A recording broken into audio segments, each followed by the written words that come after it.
Հայոց ցեղասպանության հուշահամալիրում վերանորոգումը մինչև ապրիլի 24-ը ավարտված կլինի։ Այսօր ասուլիսում հայտարարել է կրթության, գիտության, մշակույթի և սպորտի նախարար Ժաննա Անդրեսյանը։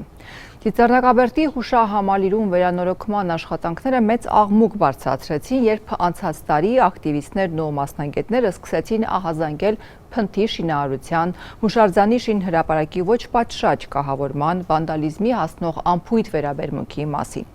Հայոց ցեղասպանության զոհերի հուշահամալիրի վերանորոգման աշխատանքները անհապաղ դադարեցնելու պահանջով կառավարությանը դիմեց նաև հուշարձանի ճարտարապետ Արթուր Թարխանյանի կենտրոնը։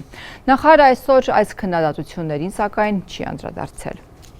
Հուշահամալիրը, թանգարանը բաց են եւ որևէ օր եւ որևէ ժամ չեն փակվել։ Դրանք չեն փակվելու որևէ օր եւ որևէ ժամ, այդ թվում նաեւ ապրիլի 24-ին։ Ինչ վերաբերում է, թե ձեր հարցը ուղղված է նրան, որ արդյոք այս պահին սկսված աշխատանքները ավարտին հասցված կլինեն, այո,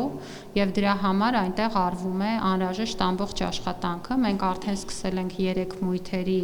քարե սալերի տեղադրման աշխատանքները, այդտեղ բնականաբար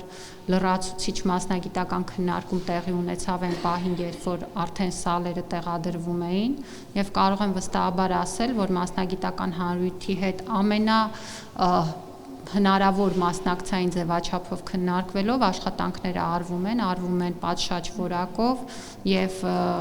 իմ ամեն շաբաթյա այցելությունների ժամանակ ինձ հետ են նաև մասնագետներ եւ ես յուրաքանչյուր այցի ժամանակ առանձին անդրադառնում եմ մասնագիտական հնարավոր դիտարկումներին ու պետք է ասեմ, որ